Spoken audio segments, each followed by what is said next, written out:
Hey yo, Chi-Town, listen up. You are now listening to the best sports talk show in the Windy City. Combs and Fitz. Windy City Sports Talk. Give it up for them. Let's go. From the burst of the lake, there ain't no mistake. And Combs and Fitz gonna have the greatest of the hot takes. Okay. So hop on the board and join the bandwagon. Ooh. They gonna keep your feet moving and sometimes how you laughing. Yeah, that's so true. come on through with the sports talk is what you wish. The West know what's up and don't miss. Fitz gibberish. I can't do It that. don't matter what team you playing, but what's gonna burn that flame. So put your team on the map. Guess what? We gonna do the same. From Comiskey to Wrigley, Where? from Soldier to UC. Okay. Windy City Sports is where you need to be. But there is no furthermore. You get the jits. So let's get the rest for Combs and Fitz. There is an epidemic failure within the game to understand what is really happening. And this leads people who run Major League Baseball teams to misjudge their players and mismanage their teams. Baseball thinking is medieval. They are asking all the wrong questions. And if I say it to anybody, I'm ostracized. I'm a leper. So that's why I'm cagey about this with you. That's why I respect you, Mr. Bean. And if you want full disclosure, I think it's a good thing that you got Damon off of your payroll. And welcome to Windy City Sports Talk with your boys, Combs and Fitz. Fitzy, man, I love Moneyball. I really, really do love that movie. It's a great baseball movie. I wholeheartedly agree with him. Baseball thinking is medieval. I want to punch Anthony Rendon in the throat. and I need these players to start signing, man. Yeah, I mean, I think you posted it earlier. And hello, everybody. I think you posted it earlier in the week to have a free agency, an end of free agency where free agency is over to push these teams, because there's definitely some collusion going on. I don't care what owners say and GMs say. There is a lot of collusion going on because they don't want to pay these guys as much. So basically they waited out, teams working together to bring down rates for players, especially in this mid-tier, because the same thing happened in 2019 when you had Dallas Keuchel, a few other guys not get, I think Donaldson was one of them as well, not get signed. So baseball's back. God damn it. Yeah, no, absolutely. I posted something on Dads with Bacon, and I just got an update that we that our post may go against their community standards. I don't know what that's going on, but Facebook user says Moneyball is awesome. A Facebook user, whoever you might be, there's a link below on the Facebook post. It asks for your permission for StreamYard to use your Facebook profile, to use your name, so that we can actually respond to you with your name. And thank you for watching the show as well. So if you're on Facebook, if you click on that link to allow StreamYard to use your likeness, we'll be able to see who you are. And I agree. I mean, Moneyball is an awesome movie. Jeremiah Murray says, I heard Bellinger wants 10 years, which is ridiculous. This needs to stop with the 10-year crap. This is the argument that I had with somebody the other day. I'm not so sure it's Bellinger that wants 10 years as much as it's his agent that wants 10 years. And we can sit there and talk about all we want about how the players are the players and they should be talking, and if their agent isn't giving them what they want, then they shouldn't be this or that. The agent wants the years because the agent gets paid for that stuff. There is no, if 10 years is the deciding factor and whether or not Cody Bellinger signs with the Chicago Cubs, I don't want him to sign with the Chicago Cubs. Not for 10 years. No, I mean, and especially with this Anthony Rendon thing just coming out, 3 years, he wasn't good. We talked about it, 2.5, because you had that shortened season, but he wasn't very good. So you Yeah. have to question, is baseball does he really want to play that bad? Because if he's just another guy, if he's a Yohan Moncada, which he has a good year and then 2 bad years, and you don't want him for 10 years, and he shouldn't be asking for 10 years, right? Yeah, I mean, 10 years for that guy, I think is a little bit Who too hasn't much. been consistent? I think for him, the 6 year, 6 to 8 year with a player option after 3 or 4 Yeah. is probably right for you, because look, get paid now after 3 or 4 years. Let's say 3 years, you're 31 years old, maybe going on 32 at the most. You're balling out. You're having the same season year after year after year that you had last year with the Cubs. Then you can opt to be a free agent again. And then you can get that, whatever the last 8 years of your career you can get for guaranteed dollars. But to try to get 10 years now, it's insane.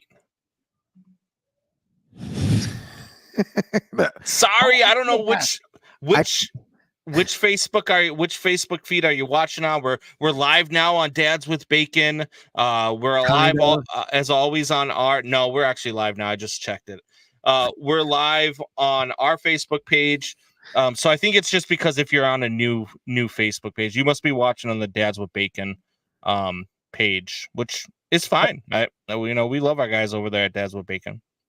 That's why we're becoming a part of them. I'm just fucking around. I'm not shocked that you were the one that was anonymous, though, Shanna. Maybe you didn't want to hang out there anymore. Bruce Harper, that's Bryce's brother, Bruce. Drunk brother. Mike Trout, and those are our 10-year players because they don't have 2.5 years of bad play. Yeah. I agree. But how many of these 10-year deals have really panned out? How good has Mike Trout really been over the last 4 years? He's had some good years. Even last year was pretty good, but we went through the whole thing about guys over 30. Yeah. It's not working in this league anymore. That's why they tried to shrink the rookie deals, which they should be shrinked. I think it's criminal what they do to these players where they have to wait 6-7 years to get out of their rookie contract. I mean, I think it's ridiculous because now you have relievers starting in the 5th inning. You have relievers starting games now.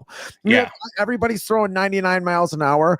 It's known that bat speed goes down as you age unless you take a mountain of steroids. So what's going on here? I mean, there's something's got to give here because this is not friendly to the player, because then the player's 27, 28 and it's we want to give you a 4-year contract because we know your bat speed's going to go down by the time you're 32, 33 years old. Right. And the same thing with the pitcher. You look at the Dodgers that just gave Yamamoto, a pitcher from Japan, a 10-year deal. I mean, are you nuts? Are you out of your mind? A pitcher who most likely by June is going to need Tommy John surgery.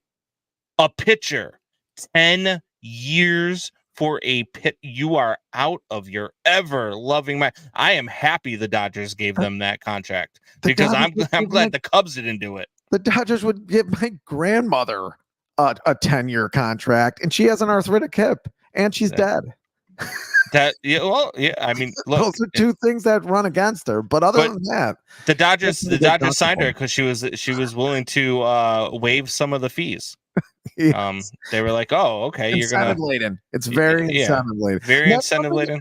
And hey, that's something the Cubs can do. We talked about incentive laden contracts. That's something they could do for Bellinger. Yeah, they can make it incentive laden, and then hey, look, you're not consistent. You're just not. It's the same thing people have pointed to Justin Fields about, different sport. Shut up. But you're not. You haven't been consistent enough to get a 10-year contract. Yeah.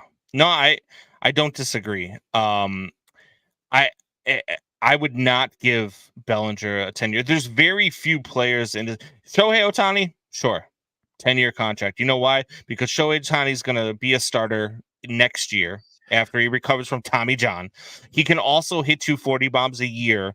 And once he starts, not being such an effective starter, he can go the John Smoltz route and become your closer and still hit you 40 bombs a year. Mm-hmm. That's a 10-year player.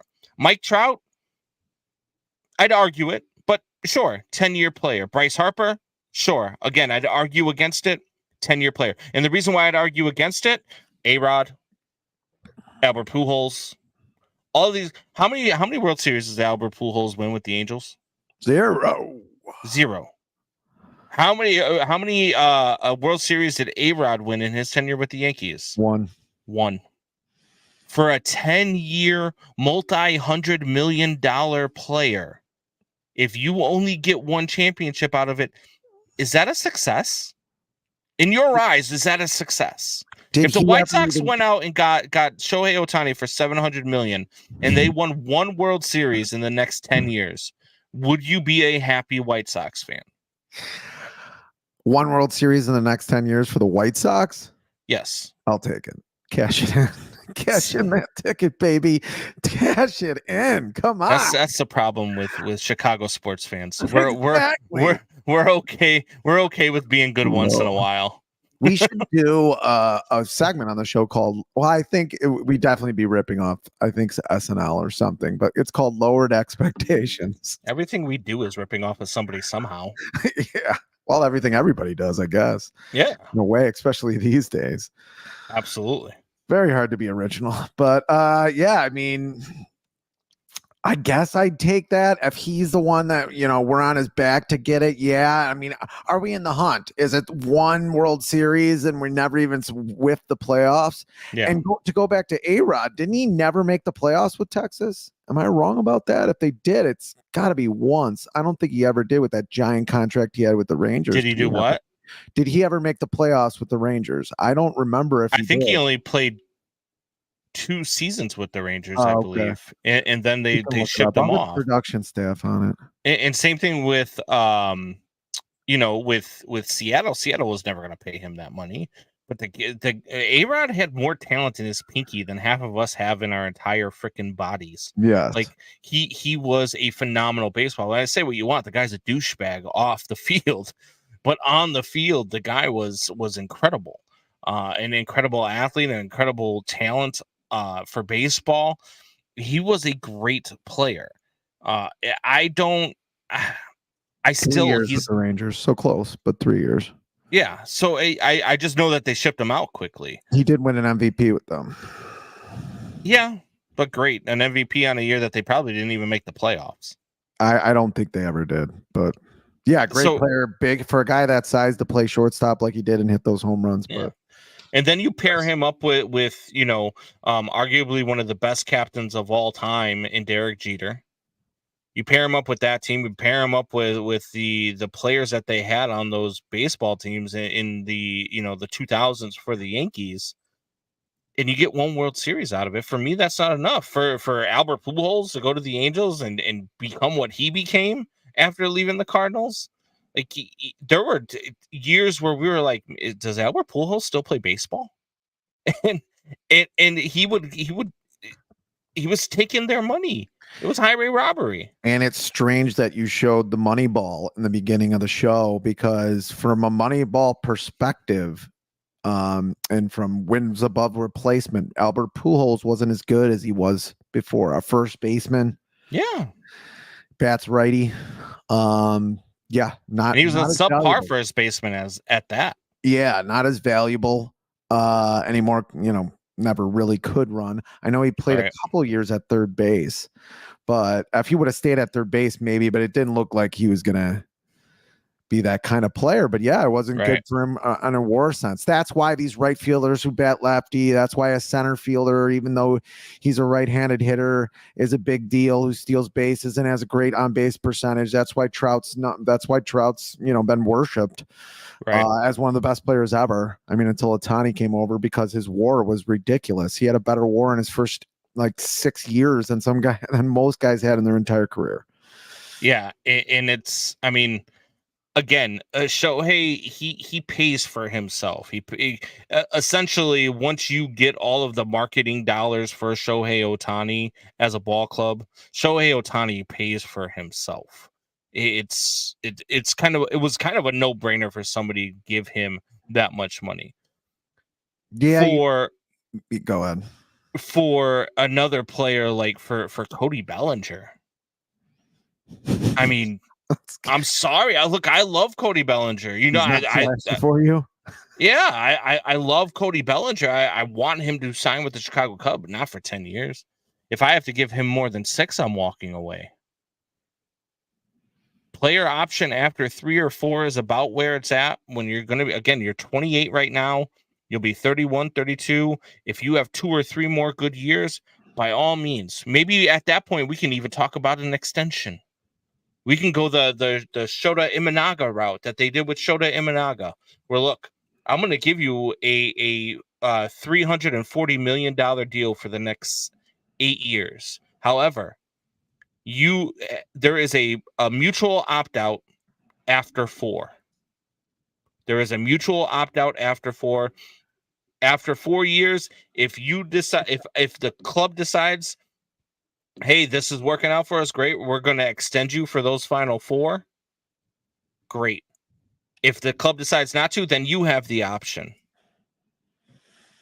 It's just it's got to be that way for Cody Bellinger because you've been injury ridden your entire career since 2019.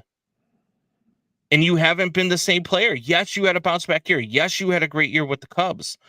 But you've got to prove consistency before you can get a contract that costs that much money for that amount of years. And if you're not willing to sign that contract, maybe you are. Maybe it's just your agent that's telling you no. Maybe he's lying to you and telling you, hey, we've got this guy, and this guy. They're ready to sign you. Here's where it's at. You're going to get more money. You're going to get more money come March 15th when you're still sitting there like, hey, Scott, I still don't have a team.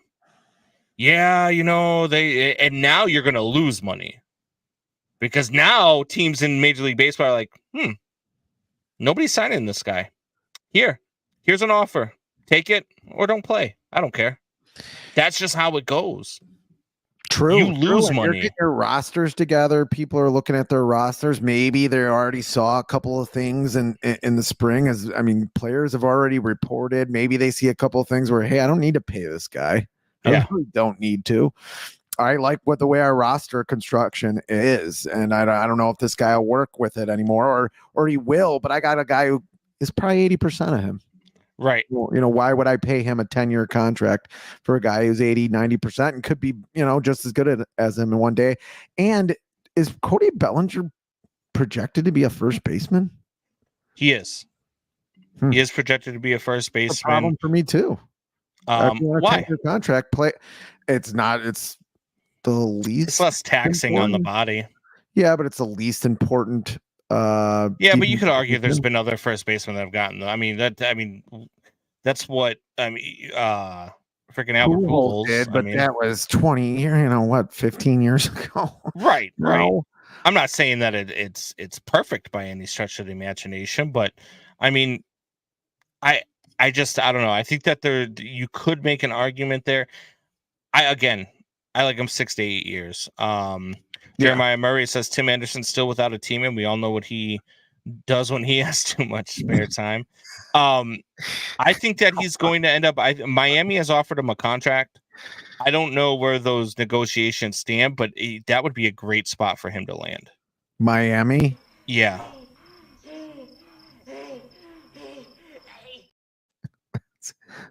Tim Anderson in Miami. That's a tough place. Right. Hey, I fucked your dad. I think that it would be a good landing spot for him in Miami just because of the young team that they have, the young coaching staff that they have. I just think it would be a good landing spot for Tim Anderson. We're going to find out. I've heard a lot of White Sox fans say that they think that Tim Anderson was the cancer in the locker room and that now that he's gone, maybe the team will perform better, all this stuff. I think it's actually the opposite. I think that the front office is the cancer in this locker room. I really do. I just think that they suck the life out of players that love playing the game, like Yoan Moncada, like Tim Anderson, like Eloy Jimenez, who fakes injuries every 3 weeks just so he can get a couple weeks away. Another leg injury. Yeah. He stretched and got a cramp and his hamstring fell off the bone. It's just, I don't know what happened.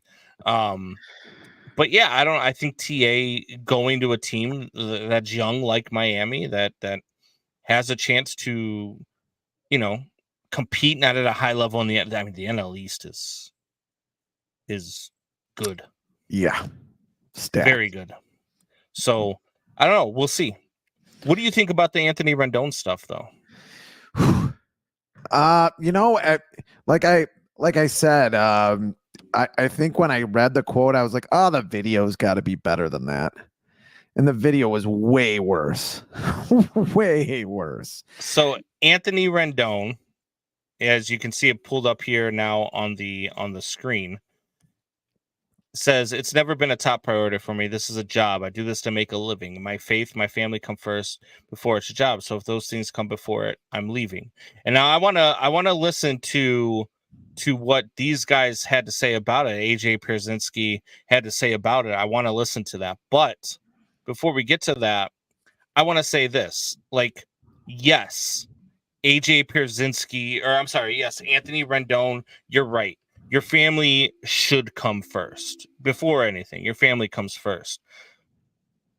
But if you're just going into this like, hey, this is just a job, we wonder about your commitment to the game. We wonder about your commitment to your team, your commitment to your teammates. What does that look like from a clubhouse perspective? Because for me, I don't know that Anthony Rendon wants to play baseball, and for me that's a problem. And he wouldn't answer the guy's question. If you heard the interview, the guy like doubled down on it and was like, Anthony, do you want to be here? And Anthony's response was, oh, you already asked that question, why are you asking it again? And he's like, he goes, do you want to be here? And he's like, well, I don't want to be talking to you guys at 7. So you're not answering the question, which to me suggests that your answer wouldn't be very positive. Especially when you're making, what is he making? A lot of fucking money. 25-30 million a year. We'll look at the contract as you play the video, but I don't think this is a good view for a fan too, or somebody who's player, or somebody in the minor leagues who's in your organization, who's fighting for a spot, who wants you to fucking quit so they can get a spot maybe on the roster.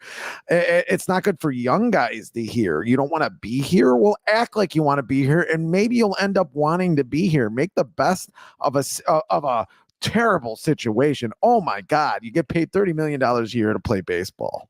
He's heading into his third season of a 7-year, $245 million contract. Jesus. Yeah, it's over 30 million then. 32, 33 million, something like that. Jesus. Yeah. I mean, I don't get it, but you do see that in players, and I do ask that question sometimes when a player is inconsistent, when a player does get hurt, doesn't come back for a while. Like, here's the thing, not like playing anymore. It's actually his fourth year of this contract. He's played 43 games last year, 47 games the year before, 58 games in 2021.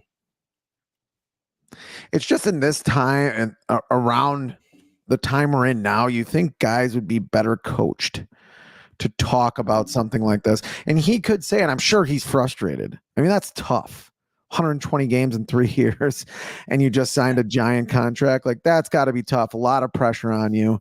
But now with your statement, now my question is whether or not are you really as interested as you say you are, or do you just not want to be here? So now you make me question what you want to do. It's just, I don't know. I'm actually interested. I haven't heard this yet. So I want to play this and see what these guys had to say. Yeah, foul territory. We played clips from them before. Yeah.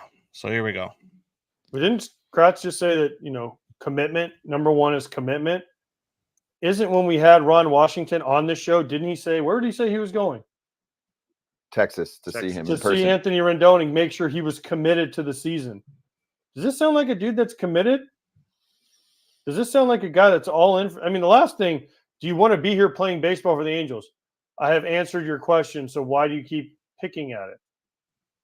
Well, because you didn't really answer the question. Do you want to be here?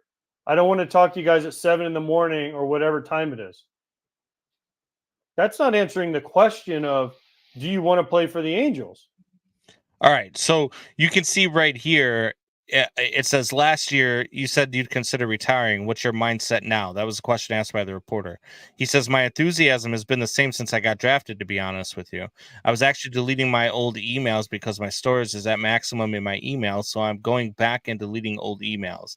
I emailed myself a pros and cons of why I wanted to stay in the game. This was in 2014. My thought process of the game has not changed since then. I keep making it this long. Like, that makes me like, you've never really wanted to be in the game, and the fact that you're only averaging over the last 4 years, you're averaging 52 games per year. You put yourself into question with these comments. Yeah. I mean, and like I said, I mean, how as a leader of the team, or could be leader, I don't know, no one's seen you around in a while, but it doesn't look good. It just doesn't look good. It's not something you ever say, even if you feel it, fake it, motherfucker. You're getting paid enough to fake it. And shame on the Angels for having a lot of guys like this throughout the last 10 years to build around Trout and what was Shohei Ohtani. Trout went and said that when they asked Trout, about leaving LA, this was, I think, 2 or 3 years ago, about leaving LA and becoming a free agent. He said, I would die for the Angels. I want to bring this organization a championship. That is a very different answer than what Anthony Rendon has given. And I wonder how this plays in the locker room. It can't play well. I mean, that's another thing. Like, now you have to go back and play. I mean, you could give a lot of excuses like, man, it's just been a tough 3 years. I shouldn't have said any of that stuff. Well, yeah, it's already happened. You already fucking did it. It's too late. So here we go. Is it still a top priority? It's never been a top priority. This is a job. Okay, but listen, I get it. Your family takes precedent over everything. And he's all right. Then if this is just a job, then just retire and be like, I've collected my money. I don't enjoy it anymore. I'm going home, and save the Angels the hassle of this. I don't know. Like, this is hard for me because as somebody that loved baseball and still to this day clearly loves baseball, it's hard to see a guy that had, all-star years and World Series championship come out and say. Now there was guys you played with that were like, okay, I don't love baseball. I'm just really good at it. But they would never say that in the open. It would be more of like a back locker room conversation. I mean, he just comes out and basically like, I'm just here collecting a check. You want transparency. This is transparency. I know. There's a tweet from, I think it's just like a funny account, but he basically said, Trout goes, I would die for the Angels. I signed that contract with my own blood, and I'll die on the field trying to win a championship for them. And he's like, this is Rendon. You want me to go up to the plate 3 or 4 times a game, like every day? Thorn in Major League. You want me to dive? It's my free agent year. That's crazy. Ground balls. I agree with him. Faith and family are the most important thing. And maybe someday we'll look at it and be like, man, he really had his priorities right. But you know what? It's not an obligation to play baseball. It's a privilege. And the opportunity he has to be one of the better players in the game. He was a top 100 player when he signed his contract. I forget where he even ranked. It was up there, probably even top 50 player. And sometimes like that laissez-faire attitude plays well for guys. Ultimately, I love the transparency, but you can't say that. You can't say that. You can't say, especially at the beginning of the year, you're not even burned out yet. Maybe in August when you're 20 games out, you say this and people are griping about it, but spring training, So, I mean, look, I'm with these guys. I'm going to listen to the rest of that later. And if any of you guys want to, it's Foul Territory on YouTube. Is the name of the podcast. It's AJ Przinsky's podcast. It's phenomenal stuff all the way around. I listen to it all the time. Mm-hmm. But like, what do you they're feel as talking a about fan? is How do you feel as a fan if Cody Bellinger's 3 years into a contract and he's I don't want him to comes step out foot that- on the field. I want the team to release him immediately. I want them to walk away from this guy is most likely going to be a cancer in the locker room.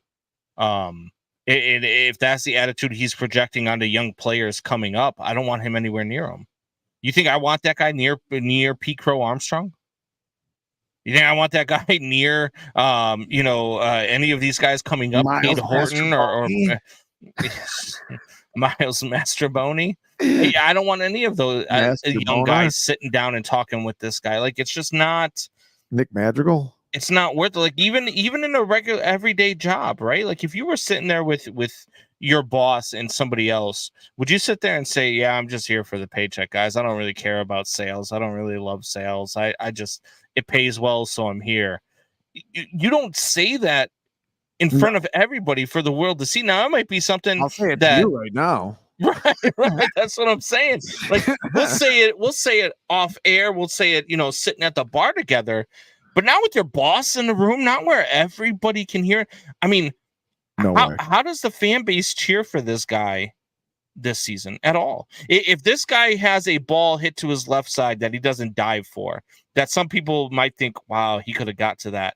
You're questioning everything now because of these comments that you just came out with. Everything you do now is scrutinized, and you deserve every single bit of it as a player when you come out and say stuff like this. Yeah, especially in a performance-based environment. You can't say that. You couldn't say that in sales to keep that metaphor running. You couldn't say that because it is performance-based. No, I want to be the best. I want to do the best I can. Or else they're going to find a way to get you out of the company. I mean, my company just had 4,000 people get laid off. And like the guy said, it's not an obligation. Sales obligation. This is a privilege. I think that was a great sentiment. It is a privilege, and you have to see it like that.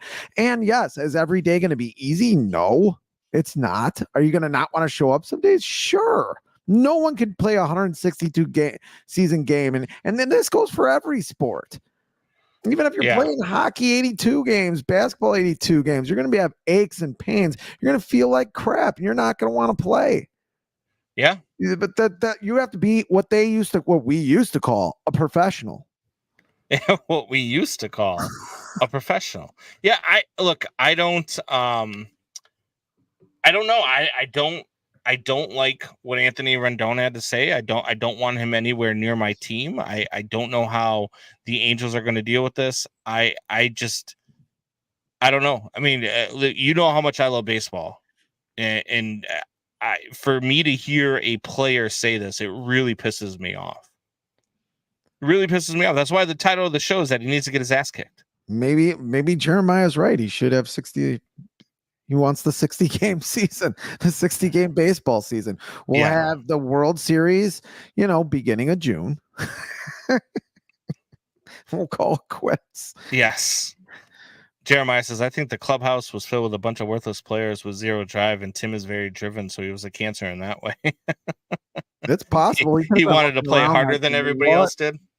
What in the hell? He was looking around like, I don't know what is going on. Yeah. Well, let's talk some more baseball. Let's get into the divisions. But before we do, watch this. It's the Angels on the board with his 30th home run.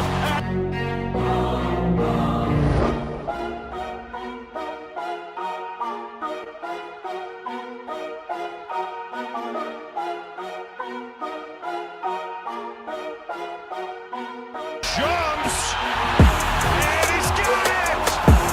He took a home run away.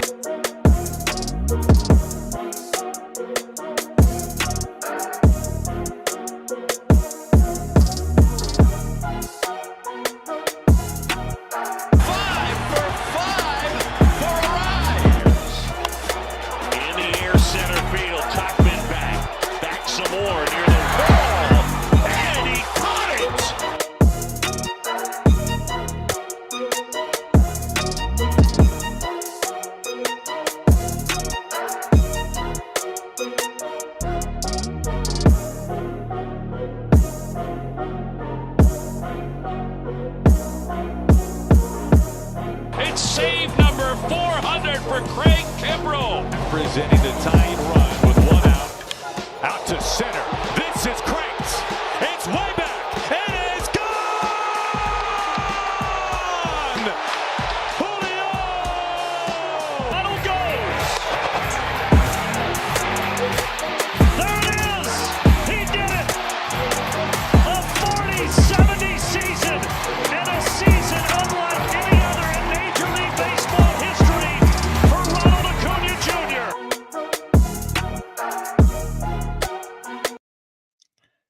Man, if that doesn't get you pumped up for baseball, I don't know what will.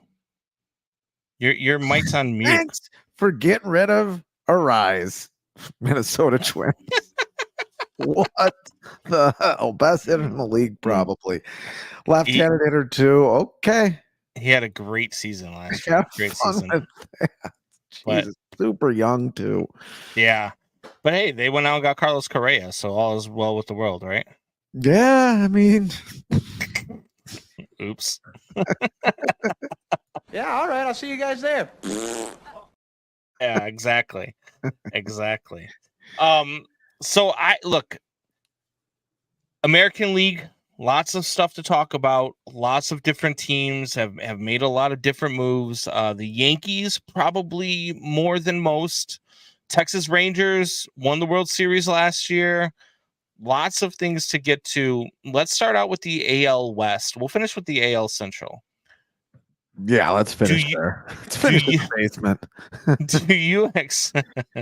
Do you expect for the Texas Rangers to be able to repeat with a fully healthy team, with a fully healthy pitching staff this year? That's what we're going to go based off of because you never know.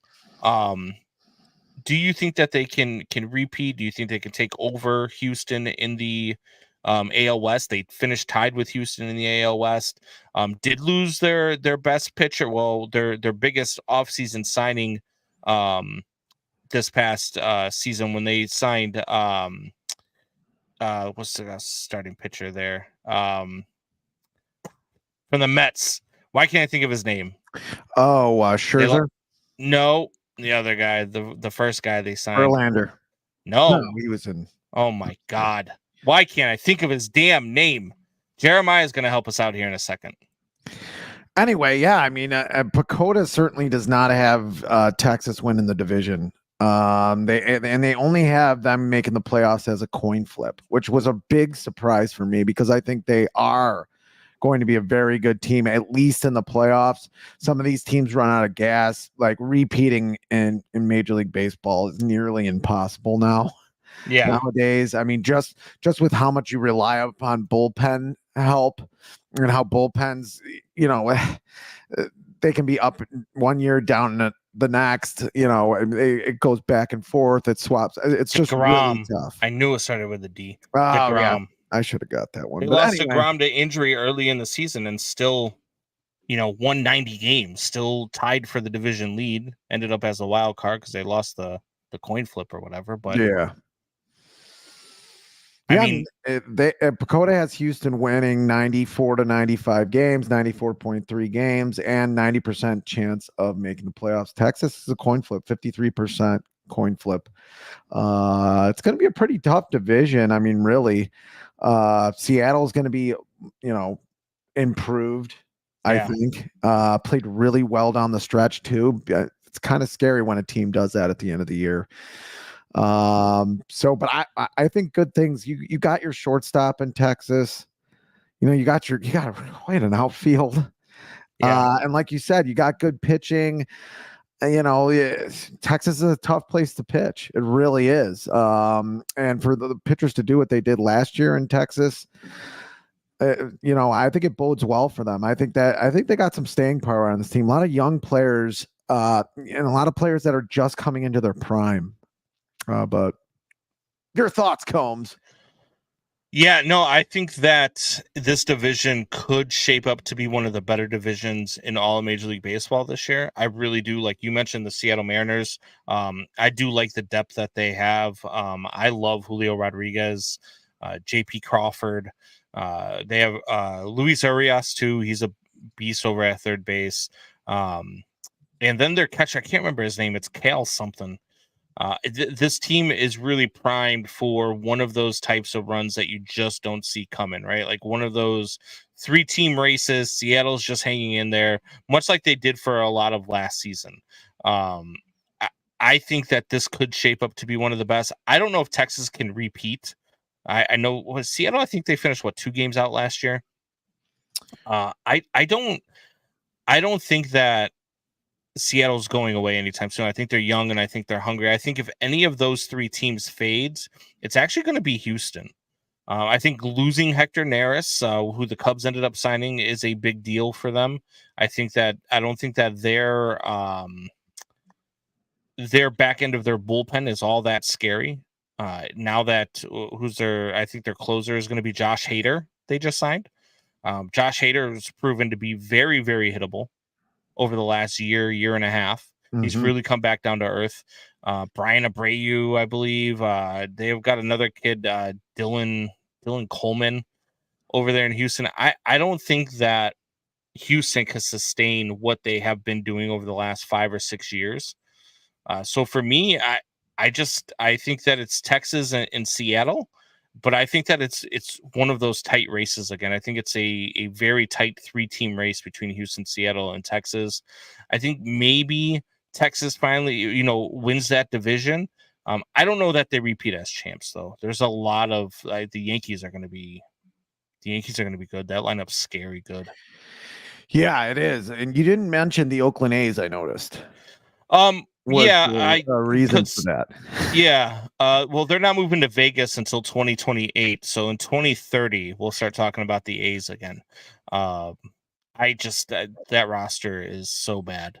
And the ownership is bad. They get no support from the city. The fact that they're even going to have 9 guys show up to play baseball day in and day out boggles my mind.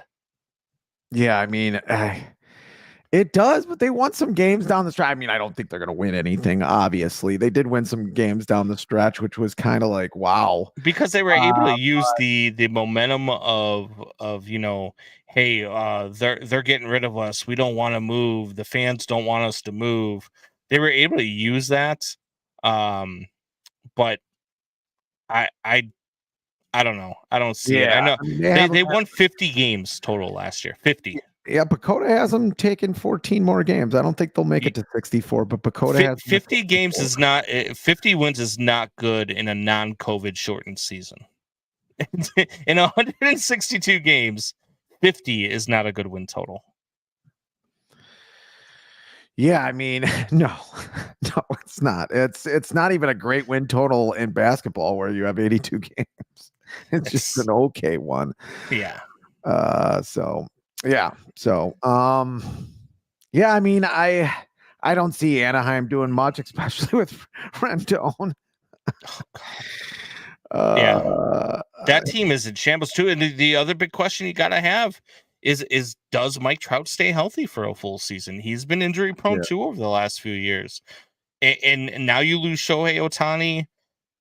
You lose quite a bit of that pitching staff too. Is just starting to go down the drain. I don't know if you can go off of the Griffin Cannings and the Patrick Sandovals of the world. Now that you've kind of been your pitching has kind of been picked apart. I believe their Matt Moore is like their big long reliever, and I don't know if that's a good thing. So I think the Angels and the A's sweep up the basement again. And I think it's a 3-team race for that division. And just by the way, for people, the uninitiated, Pacoda is basically a giant computer system, I guess, for lack of a better word. Yeah. It's an empirical comparison and optimization test algorithm.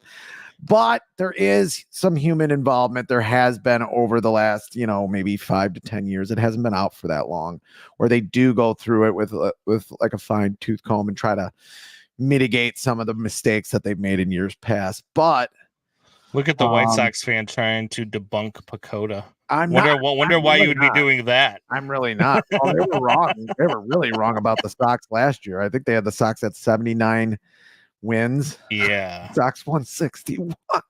So you can take these with a grain of salt, but they've been known to pick winners and do pretty well. Yeah. So you do have to take it with a large grain of salt. All right. So who do you have winning this division? The AL West. I have Texas. Yeah. I have Texas. I just think they're too good. I think there's a lot of players that are still hungry on that team. And they're fun to watch too. I mean, you can just see it. They're like the 2020 White Sox. They should get a good manager for that White Sox team. Yeah. And you know what? They are a good team. They are very much fun to watch. They got a great mix, man. I don't know. Again, I don't know if their starting pitching is what makes me lean towards Seattle, but I'm leaning towards Seattle winning this division. I think Seattle takes that leap. I think Seattle finally breaks through, and they find a way to do it. I really like their lineup. Cal Raleigh is Raleigh, I think is how you pronounce it. Cal Raleigh, their catcher. Dude, he's like a big. There you go, Jeremiah. You and Jeremiah are dating now, I guess. Cal Raleigh is like that character that you can't help but root for, right? Like, you ever seen that movie? God, now I'm gonna forget the damn name of the movie. Give me a star in it. Jesus Christ, it's a football movie. Friday Night Lights, Blues. Varsity Blues. There you go. Varsity Blues. Get to it. With the big guy who's always like, he's like, what am I supposed to do? I need football. That's who Cal Raleigh reminds me of. Yeah, I mean, I don't even know what this means, Jeremiah, but I'm going to. I am the power bottom. I don't know what that means. I can show you what it means. I don't know if I.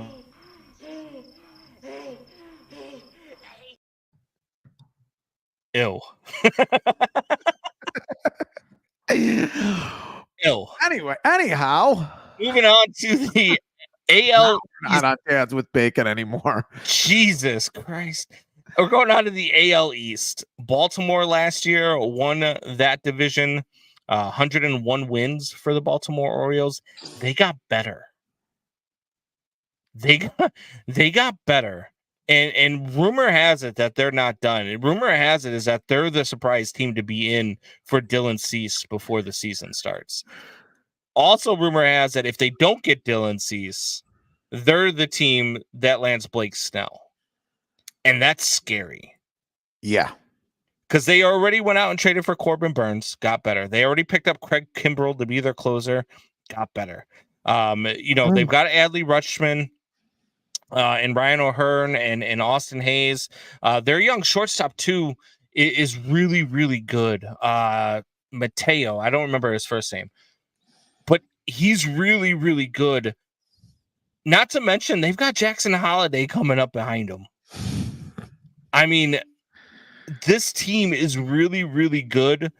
The Yankees, wow, did they bolster up? Juan Soto thing, and they're still in on the Dylan Cease thing. There's one guy they don't want to get rid of. I think it's Spencer Jones, who's one of their big. It is Spencer Jones. They don't want to get rid of him. Yeah. It's going to be a middle infielder. The guy can even play the outfield from what I've heard. Really good looking young player. They don't want to get rid of him for Dylan Cease. I think Dylan Cease has a bad bounce back year. I've watched this guy play since he was a rookie. Obsessed with baseball. I just don't see him having a back-to-back bad years unless he gets injured. But yeah, Yankees look really good. Pacoda's got the Yankees winning it. Doubting Thomas says, checking in. Wi-Fi is out here in Jeremiah's sister's basement. Wi-Fi is always iffy at the gates of hell, says Jeremiah. Yeah, no, I like the Yankees. Here's my problem with the Yankees. It's been my problem for a long time with the Yankees and Brian Cashman. They stack their lineup. They put all this money into their lineup, and then they bargain shop for pitching. Yep. Carlos Rodon for 1. Stroman for 2. Nestor Cortez. Like, I just, for me, the Yankees are probably not as good as people think. What do you think Pacoda's got winning this division? If I had to guess, it's probably not Baltimore. If I had to guess, I would say, probably the Yankees. Yeah, Yankees 94 wins. They have a 91% chance of making the playoffs. But see, Tampa Bay's always good. They always find a way. Toronto is still good. They have Baltimore coming in at 4th in this division. I disagree. There is no way. No way. Disagree. I mean, that's that's an egregious error on their part. Look, I know Boston's going to be really bad in this division again. I mean, they did go out and get Lucas Giolito to be their number one. That's your first problem. I mean, Kenley Jansen is their closer. I mean, great if you're in 2014. Yeah. You know, that it's just they're going to pull up the basement of this. I think for me, the Orioles win this division again, and they win it going away. I think that Toronto and New York will be there. I think that they'll be competing for a wild card spot, if not taking 2 wild card spots. But for me, the Orioles are the cream of crop of this division. You don't got Toronto. Pacoda's got Toronto at 88 wins, 64% chance of making the playoffs. I'm not sure Toronto did enough. Yeah. Ben Catalano says the O's win the division again and handedly. I agree with that. The art of the lineup construction is gone. Just load up with power hitters and lose a million games, 13-12. Yeah, I mean, look, they always bargain shop for pitching in New York. It's just what Brian Cashman has always done. I don't know how he still has a job. I don't know either, especially in that pressure cooker there, where we talked about expectations. They're expected to, win 4 out of 4 World Series in every 10 years. Like Our Dads with Bacon friend Ben Catalano, a Milwaukee fan himself, Green Bay Packer fan. Boo this man. Boo him. But he says, tell me how the Brewers are actually supposed to not compete and win the division this year. Take your Cubs hat off for a second. What do you really think? Oh my God, who the hell cares?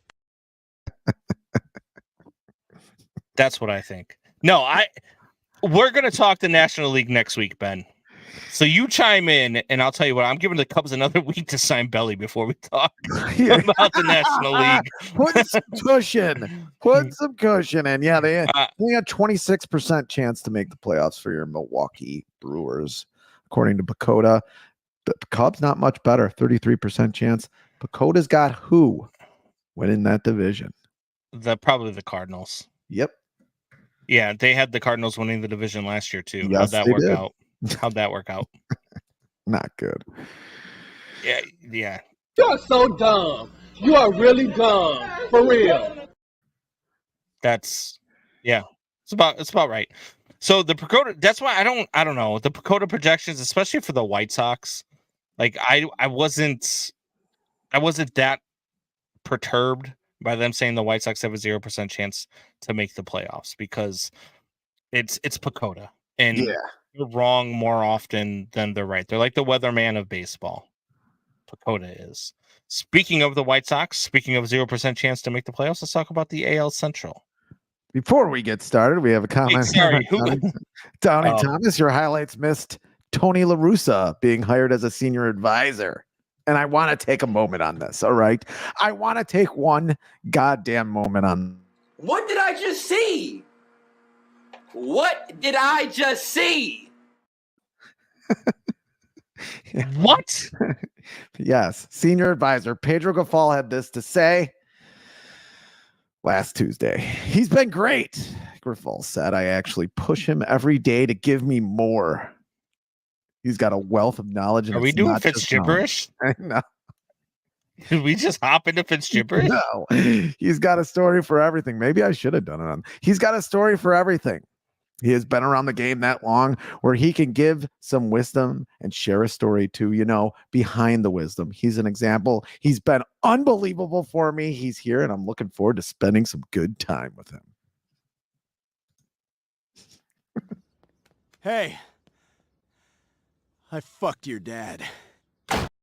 Why is he there again? Who is making decisions for the White Sox? And how could he be there? What if he disagrees with you, Grafal? What a yes man you are. Like, unbelievable yes man. I see how. Yeah, it could be. He's definitely lying. I mean, that's the only thing I can see. Unless what if he was totally saying that in a sarcastic voice? Larissa is a dinosaur that belongs in a museum.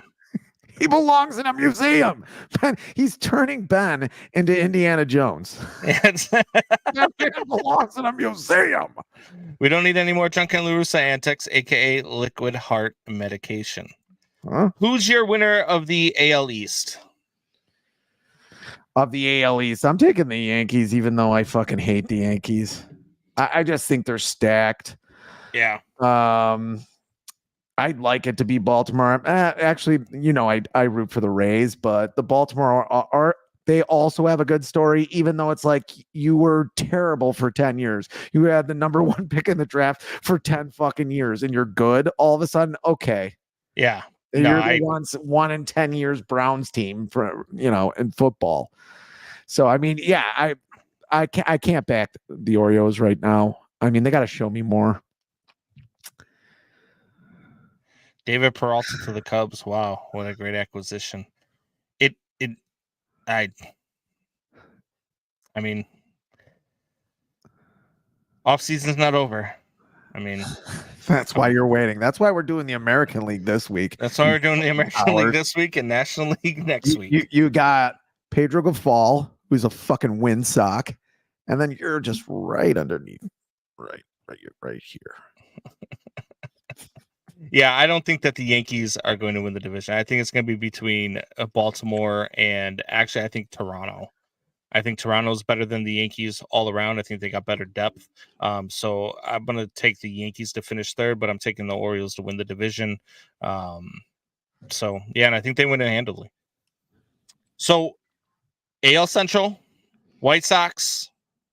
Yay.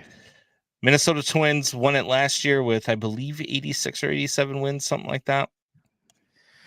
Yeah, they didn't get much better this offseason. I mean, no one really did in the division. I'd watch for Detroit here. I really would. They definitely got the best manager in the division now that Tito's gone. And they had an improving team last year. Yeah, they didn't do great, and Pacoda's got them as a 5% chance. Or no, a 2%, 2.5% chance of making the playoffs.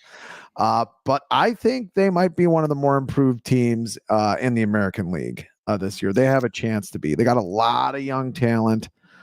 They were bad for a long time. And they might have a shot to make things exciting. So if I had to pick anybody, I'm just going to, go out on a limb here and pick Detroit. I have no faith in Minnesota and Cleveland at all. They have Minnesota 76% chance making the playoffs. They haven't winning this division by over 5 games. Look, I can't take a team. This is my favorite thing. So if you guys are baseball guys like me, right? Like I look at depth charts, I look at minor leagues, I look at rankings, I look at everything and I study them. My favorite thing in baseball right now is the Detroit Tigers depth chart. Mm-hmm. You go look at the Detroit Tigers depth chart. Their second base, their third base, and their shortstop, Zach McKinstry is number 2 in all 3 positions in their depth chart. He's their backup second baseman, their backup shortstop, and their backup third baseman. They have no plans in Detroit. I can't lean on Detroit. I don't like their pitching. Javier Baez has to. He's got so much more potential than what he's shown in Detroit. It's been really, really bad. They've made that PCA trade looks amazing right now. Like, it was almost like the Cubs stole it at gunpoint from the New York Mets. For me, I think every team minus the Detroit Tigers and Kansas City Royals has a chance to win this division. I think the White Sox, the Guardians, and the Twins all have a chance to steal this division. This is a really bad division. And now you're going to pick 2 teams out of the AL Central. Really No, covering. I said, first of all, I picked a team. I said that the Orioles were going to win it running away. And I'm going to pick a team in this division too. And I'm going to pick the Chicago White Sox to win this division. What the? At 83 wins, they're going to win this division. They're going to surprise some people. You're going to get Yoan Moncada, who wants to play baseball. You're going to get a full season out of Eloy Jimenez. What? You're going to get everything. It's just going to be. It's a really bad division, man.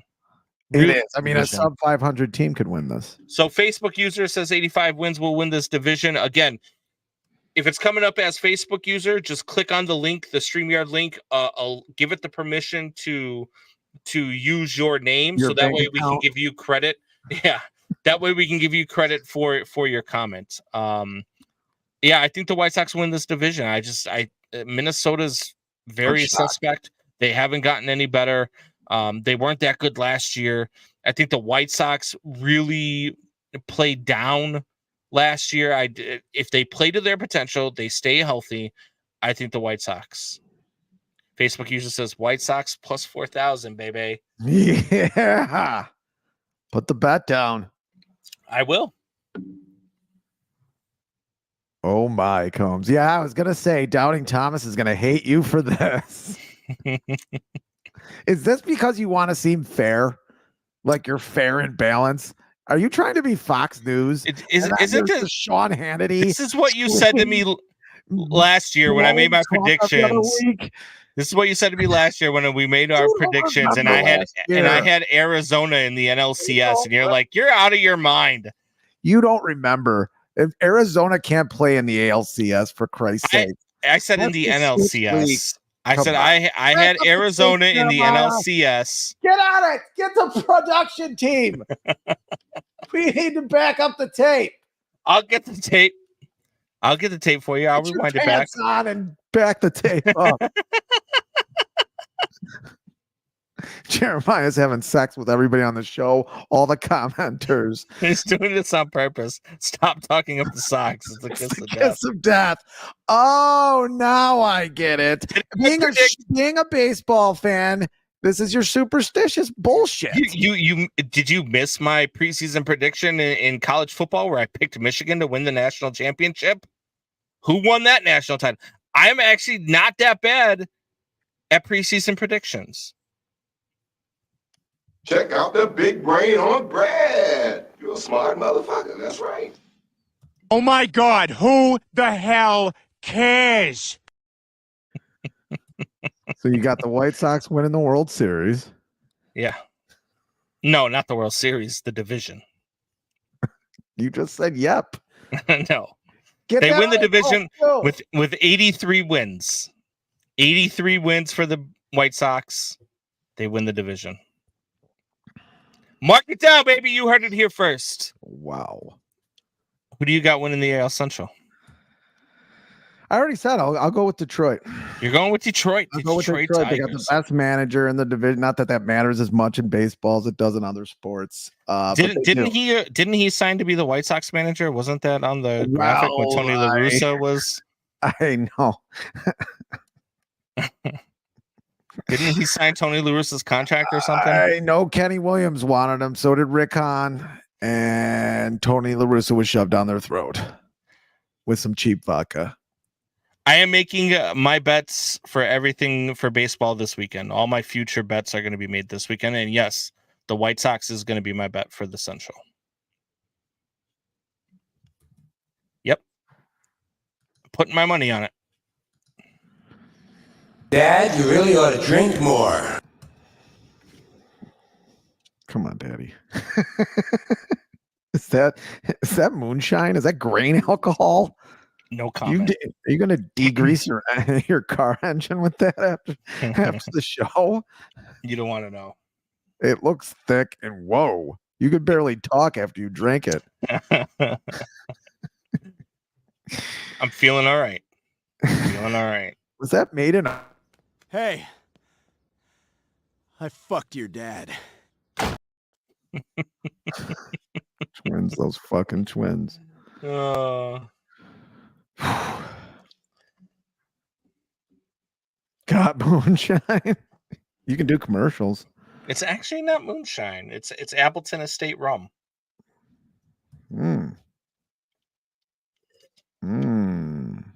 Yeah.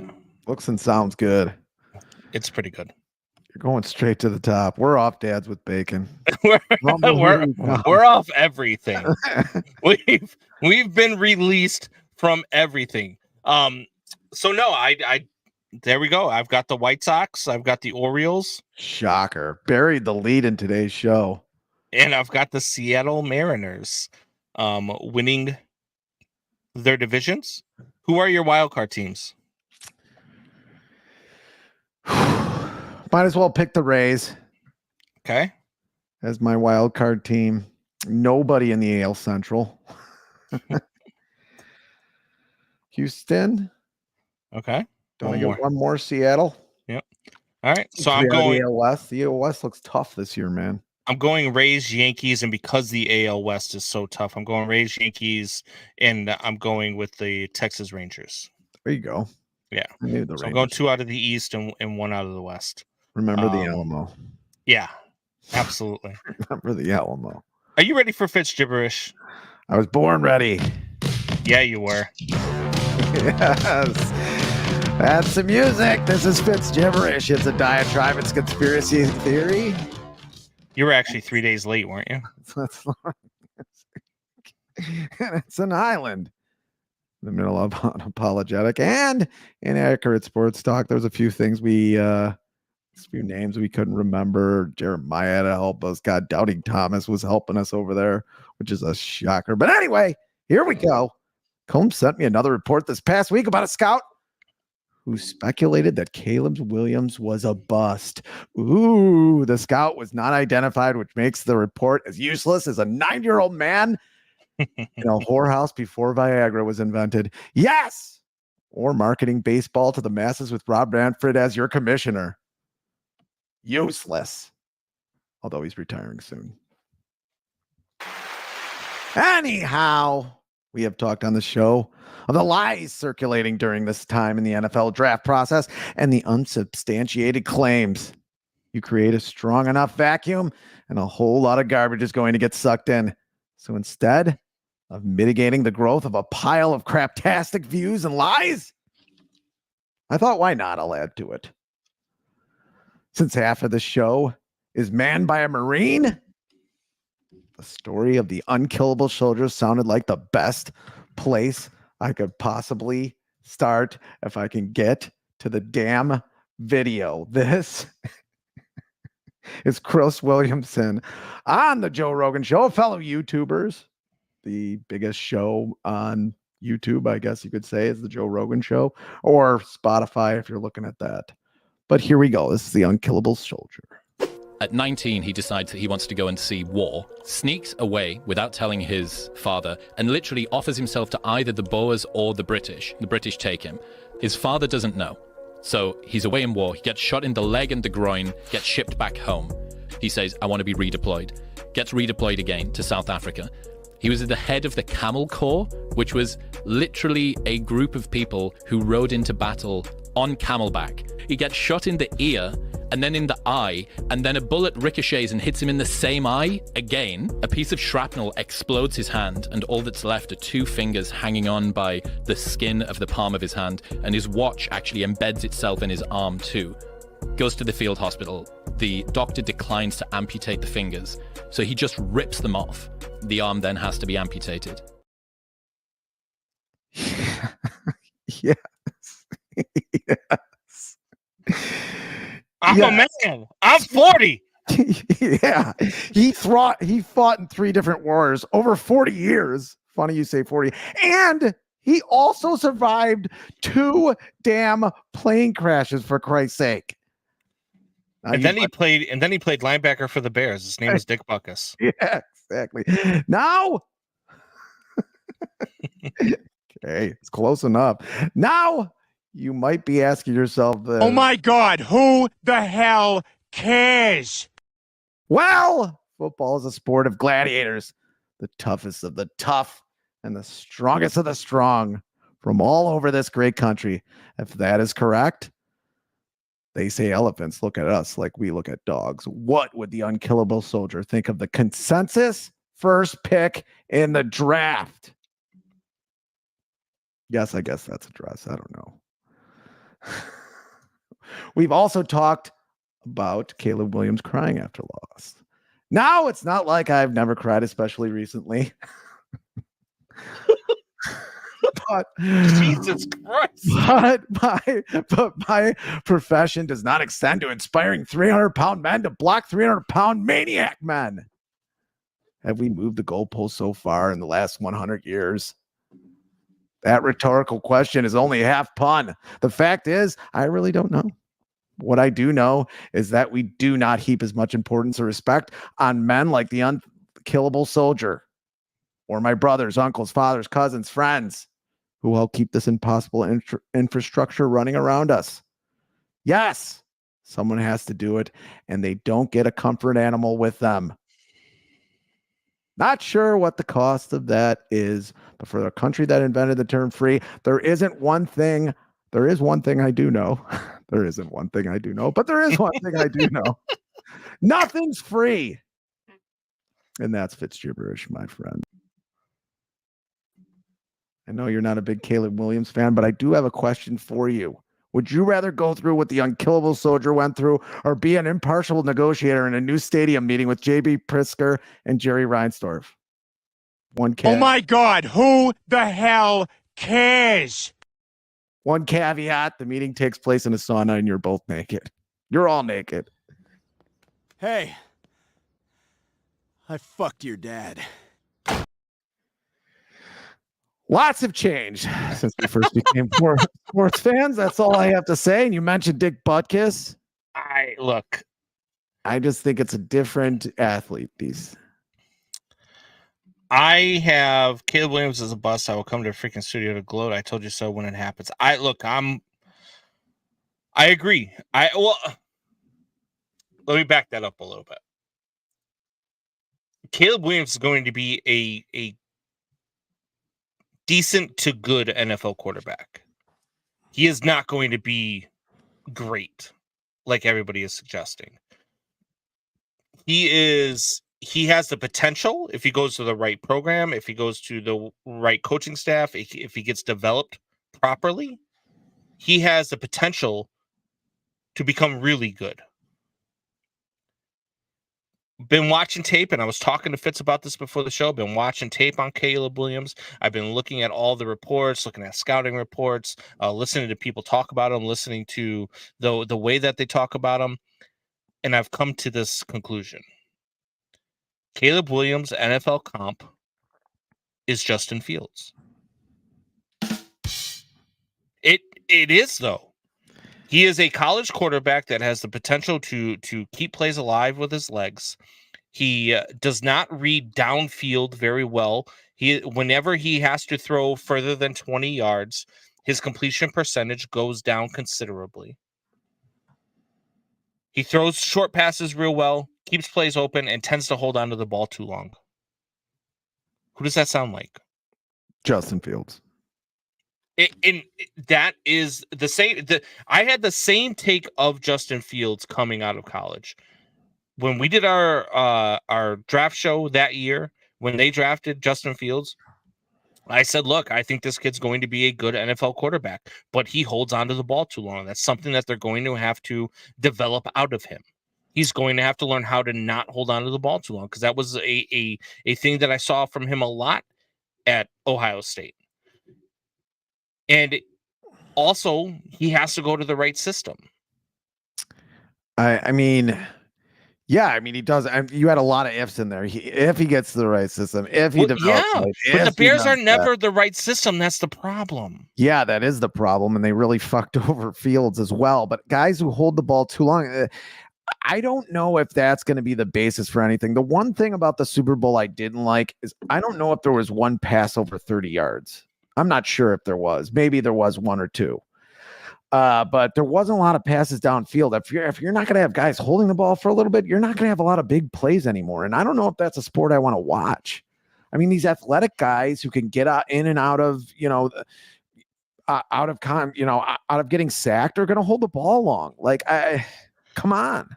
Jeremiah says that's also CJ Stroud's analysis. Did you watch our draft show last year, Jeremiah? You were a listener of the show back then. I mean, were you in the bathtub with candles and you couldn't hear? Because that was not my analysis on CJ Stroud. Fitz knows that I had CJ Stroud and Will Levis 1 and 2 in the NFL draft last year as quarterbacks. Those were my top 2 quarterbacks last year. I thought that they were better than a lot of people thought that they were. I thought that they were definitely better than Bryce Young. But they all went to the right system. They also went to a team that knows how to build. And look, Houston being a team that knows how to build is a very new thing, but they've built properly. And CJ Stroud has made those guys a little bit better than what they are. Rewatch those their offense. They're not doing anything complex there in Houston, and that's by design. They did that by design. It's not that CJ Stroud. He was terrific this year. I'm not saying that he didn't come in doing seven step drops against the Cleveland Browns. That was the analysis. He holds the ball too long. It's not all about you. Exactly. Caleb Speed did also say Caleb's you know what? My name's on the fucking show. Yours isn't, Jeremiah.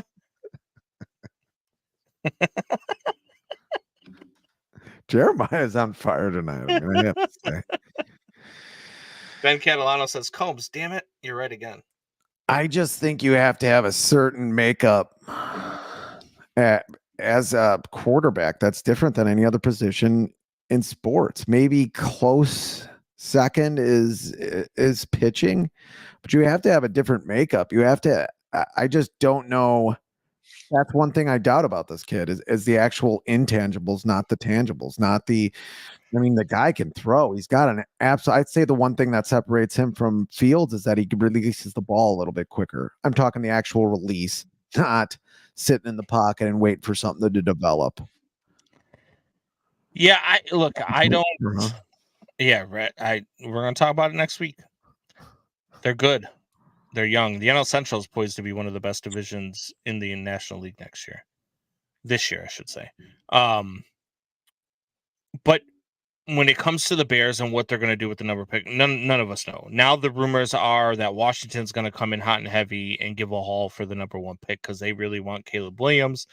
And if Ryan Poles believes the same thing that I'm saying, that when you look at these two on tape, when you look at the analysis, when you look at the scouting reports, do you spend the number 1 pick on the same quarterback you already have in your building that has already been there working with the guys that are on your roster that have already said that they believe in him? Now, look, these guys, I don't believe all the hype of if you get rid of Justin Fields that the team's going to implode and there's going to be a mutiny and blah, blah, blah, blah, blah. These every single one of these guys is about their money and how much more money they can make. And none of them believe that Justin Fields is the be all end all. You know what I mean? So no, I don't believe that this team's going to implode or run a mutiny just because they decide to go with Caleb Williams. But what I do say is if you're going to take a quarterback as the Chicago Bears and not develop them, then you're just running the same thing that you've run over and over and over again. So I don't know what they're going to do, but if you're going to get a haul for that number 1 pick, I'm talking about 3 first-round picks, a couple of second-round picks and a third-round pick, why not make that trade? If you believe that Caleb Williams and Justin Fields are essentially the same quarterback.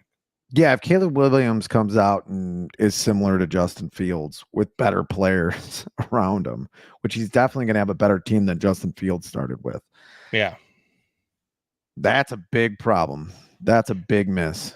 Drake May will be the better QB long term. I think Drake May and Bo Nix are both better long term. I have Bo Nix as the number 1 quarterback in this year's draft, and I have Drake May as the number 2, and I have Caleb Williams number 4 behind Michael Penix Jr. You have Michael Penix over Caleb. Look, the only thing for Michael Penix Jr., first of all, he's a lefty. Second of all, he is the thing that scares me off about him is his knees and the fact that he's already had 2 reconstructed knees at the age of 27. So yes, I have him ahead of Caleb Williams. Again, he's a guy that I believe is more ready than Caleb Williams to be able to handle a big market NFL team. Now, if Caleb Williams goes to Washington, could be a match made in heaven. Caleb Williams goes to New England, could be a match made in heaven. Yes, you know, they just went over 20 years of Tom Brady, but they've already had their rebound check with Mac Jones. And they're running Mac Jones out of town. Now they're ready to find a guy. And no matter what you do, they're going to see that you're better than Mac Jones. They're going to love you. They're going to give you the opportunity to succeed. They're going to give you the opportunity to grow. So you end up in one of those 2 franchises. You're better off than if you come to Chicago. Because I'm telling you right now, with this media market and this rabid fan base, you start out the season next year 0-2, and you have 2 really bad games. They're coming for you. You don't have an offensive a geared coach either. You have Shane Waldron, who's a consolation prize. You didn't get Jim Harbaugh. You didn't get, some of the top name, Ben Johnson. You didn't get some of the top names to run your team. So now you have to deal with, Shane Waldron, who was not getting hired as a head coach this year. What about Jaden Davis? I think you mean Jaden Daniels from LSU. He doesn't move my needle. I didn't see enough from him to say, hey, this guy, and from what I hear, New England loves him. But I'm also hearing that NFL executives love JJ McCarthy more than people think, and that JJ McCarthy might go in the first round, which I know. Like Jim Harbaugh told him to. Like if he's coming in to be a backup somewhere, exactly. Like in LA behind Justin Herbert, or if he's coming in to be a backup behind Aaron Rodgers with the Jets for the next 2 years, I'm fine with JJ McCarthy. But those are very few and far between where I can see JJ McCarthy going in the first round. Doubting Thomas, if the Bears take a QB at number 1, count me in as a Bears fan. You're gonna have to change your moniker then. I don't count you in ever as any Chicago sports fan. You're so dumb. You are really dumb, for real. I mean, yeah. It's just, it's tough. It's a tough position to be. I mean, not for the Bears, I guess. I keep trying to going back and forth from how could they fuck this up to they're going to fuck this up, because they can. Whoever they pick could be bad. You know, whether they take Drake May or Bo Nix, like you said, you really liked. I don't know if anybody's going to take them number 1. You could probably go down to 5 and still get one of those guys. If they really want to do that, they could trade the first pick, not like Caleb Williams. Caleb Williams is going number 1. And still, they could do that and then still take a quarterback and still trade Justin Fields. I'm not saying it's a good pick, but Caleb Williams is going number 1. Yeah, I just think there's too much overwhelming. All right. It's just too much knowledge. Too many people saying it. I just don't. Everything else is just a smokescreen for not taking them. Yeah, it's going to be interesting. Only time's going to tell. I mean, what the Bears decide to do, whether if they trade number 1 or if they trade Justin Fields, either way, we're going to find out. because it's Soon. only time's going to tell. Because if this team is less than a 10-win team next year, it was a bad pick. If they pick either one, whether they stay with Justin Fields or they pick Caleb Williams, less than 10 wins is a failure next year. Not competing for this division is a failure next year. I've heard people talk about, oh, well, the Lions won 12 games last year and the Packers won 9 games last year. The Lions were playing a 4th place schedule, which the Bears are actually going to play, or 3rd place schedule, which the Bears are going to play this year. The Packers were playing a 3rd place schedule. A lot of different teams that you're going to see on the list. Now they're going to be playing the Lions are going to be playing a 1st place schedule, which means that they're out of division. Their AFC games, their AFC East game is going to be against the Buffalo Bills. Their NFC East game is going to be against the Dallas Cowboys. Their NFC West game is going to be against the San Francisco 49ers. Whereas the Bears AFC East game is going to be against the New England Patriots. the Bears NFC East game is going to be against the New York Giants. Their AFC East game is going to be against the Jets. Like, I mean, the Jets might be a little bit better, but you get what I'm saying here. It's a different year. That's why we see so much change in football year to year to year, is because now you're playing a different schedule.